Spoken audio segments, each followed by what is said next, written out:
દોસ્તો નમસ્કાર, હું પ્રોફેસર પ્રયત્કર કાનડિયા. આજે આપણે એક એવા સંદર્ભ સ્ત્રોતની વાત કરીશું, એવા એક રેફરન્સ સોર્સની વાત કરીશું કે જે ગ્રંથ અદ્ભુત છે અને અંગ્રેજી ભાષા શીખવામાં પણ, અંગ્રેજી બોલવામાં પણ આ ગ્રંથ આપણને મદદ કરશે મિત્રો. The Oxford English dictionary. Oxford English dictionary એટલે જબરજસ્ત અંગ્રેજીની જોરદાર ડિક્શનરી, મસ્ત ડિક્શનરી. અંગ્રેજી શીખવા માટે, અંગ્રેજી બોલવા માટે અથવા તો અંગ્રેજીના વિવિધ પ્રકારના શબ્દો શોધવા માટે ઓક્સફર્ડ ઇંગ્લિશ ડિક્શનરી એ ખૂબ જ ઉપયોગી થાય છે મિત્રો. આની પ્રથમ આવૃત્તિ 1884માં 12 વોલ્યુમમાં એની બહાર પડેલી, એટલે પહેલો વોલ્યુમ અને પહેલી આવૃત્તિ જે કહેવાય કે 1884માં, પછી સ્ટેપ બાય સ્ટેપ એનું પ્રકાશન થતું ગયું મિત્રો. આ અત્યારે હાલમાં ઓક્સફર્ડ ઇંગ્લિશ ડિક્શનરી જે છે એ 20 વોલ્યુમમાં છે. 20 વોલ્યુમનો આ ગ્રંથ, અલગ અલગ વોલ્યુમ છે એટલે ગ્રંથો પણ અલગ અલગ કહેવાય. એટલા અદ્ભુત એના શબ્દોની ગોઠવણી, અંગ્રેજીના શબ્દોની ગોઠવણી કરી છે કે જો એકવાર આપણે હાથમાં પકડીએ, ભલે તમને અંગ્રેજી ના આવડતું હોય છતાં પણ તમે એને હાથમાં પકડીને જોયા જ કર્યો કે બહુ સરસ ગ્રંથ છે. એની અંદર શબ્દોના વિવિધ અર્થ આપેલા છે.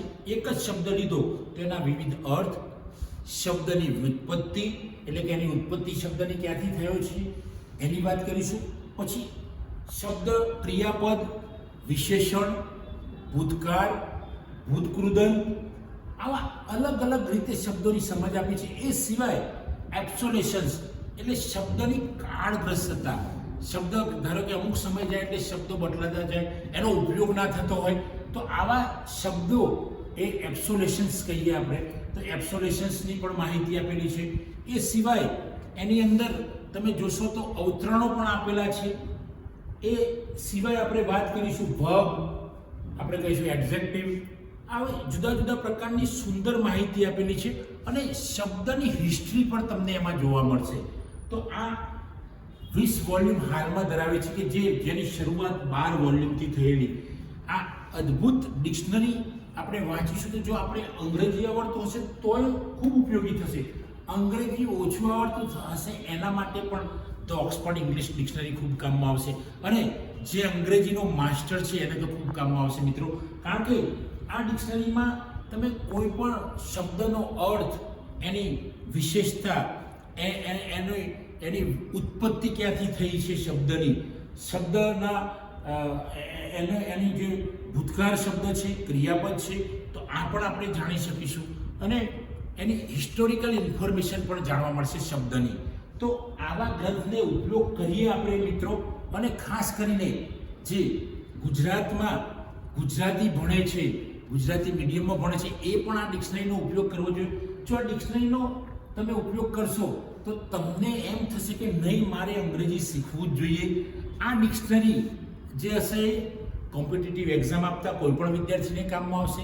એ સિવાય પ્રોફેસર, ટીચર્સ, વિદ્યાર્થી કોઈ પણ ફેકલ્ટીમાં ભણતો હશે. કારણ કે આ જનરલ ડિક્શનરી છે, આ કોઈ ખાસ વિષયની ડિક્શનરી નથી, સામાન્ય ડિક્શનરી છે. એટલે બધા જ વિષયના બધા જ અભ્યાસુઓને, સંશોધકોને, પીએચડી કરતા હોય, એમને નેશનલની એક્ઝામ આપતા હોય એમના માટે પણ કામમાં આવશે. અને કોઈ પણ વિષયનો અર્થ જોવો હશે તો એનો એક અર્થ નહીં પણ વિવિધ અર્થ મળી રહેશે. તો મિત્રો, ઓક્સફર્ડ ઇંગ્લિશ ડિક્શનરી, જેવી રીતે આપણે ગુજરાતીમાં મેં અગાઉના વિડીયોમાં વાત કરેલી ભગવદ્ ગોમંડળની વાત કરેલી, તો ભગવદ્ ગોમંડળ એ 9 ભાગમાં છે. એવી જ રીતે આ 20 ભાગમાં હાલમાં મોજૂદ છે. આ ડિક્શનરી તમને મોટી મોટી યુનિવર્સિટી લાઇબ્રેરીમાં મળી રહેશે, તમને મોટી મોટી પબ્લિક લાઇબ્રેરીમાં મળી રહેશે. એ સિવાય પણ કોઈક એકેડેમિક લાઇબ્રેરી કે જે સમૃદ્ધ હોય એની અંદર મળી રહેશે. મિત્રો, ગુજરાત વિદ્યાપીઠમાં આ ડિક્શનરી ઉપલબ્ધ છે. એ સિવાય તમે કોઈ પણ મોટી પબ્લિક લાઇબ્રેરીમાં જશો તો ત્યાં મળી રહેશે, કોઈક મોટી યુનિવર્સિટીની લાઇબ્રેરીમાં જશો તો ત્યાં મળી રહેશે. પણ આ કોર્સ, આ ધ ઓક્સફર્ડ ઇંગ્લિશ ડિક્શનરી જોવાનું ભૂલતા નહીં. જો ભૂલશો તો તમે કંઈક ગુમાવ્યું છે એવું લાગશે. કે આ ડિક્શનરીના પાના, એની સાઇઝ તમે જોશો તો એના પરથી પણ એનાથી આપણે ખૂબ નજીકમાં આવી જઈશું. કારણ કે એની અંદરની જે ભૌતિક બાબતો છે, એનું બાઇન્ડિંગ, એના પેજ, એ ઘણા બધા પેજ એક વોલ્યુમમાં હોય છે, પણ છતાંય એ ક્યાંય તૂટશે નહીં તમે હાથમાં ગ્રંથ લેશો તો એ ઘણી બધી એની વિશેષતાઓ છે. એ સિવાય જ્ઞાન વધારવામાં ધ ઓક્સફર્ડ ઇંગ્લિશ ડિક્શનરી તમને ખૂબ મદદ કરશે. કોઈ પણ વિષયમાં તમે હોય તો મિત્રો આપ કોઈ પણ લાઇબ્રેરીમાં જાઓ કે જ્યાં તો ઓક્સફર્ડ ઇંગ્લિશ ડિક્શનરી હોય અને એ ડિક્શનરીનો એકવાર ઉપયોગ કરો અને પછી જુઓ તમારામાં કેવો બદલાવ આવે છે. તમે અંગ્રેજી શીખવાનું ચાલુ કરી દેશો નહીં આવડતું હોય તો, અને આવડતું હોય તો તમારા જ્ઞાનમાં વધારો થશે. તમને નવા શબ્દો મળશે, નવા શબ્દ ભંડોળ મળી રહેશે. તો મિત્રો આપ સૌ ધ ઓક્સફર્ડ ઇંગ્લિશ ડિક્શનરીનો ઉપયોગ કરો. મિત્રો આપ સૌને જો આ મારો વિડીયો પસંદ આવ્યો હોય એને લાઈક કરો, શેર કરો, કોમેન્ટ કરો અને જો મારી ચેનલ સબસ્ક્રાઈબ ન કરી હોય તો સબસ્ક્રાઈબ કરો. Thanks friend. જય હિન્દ, જય ભારત.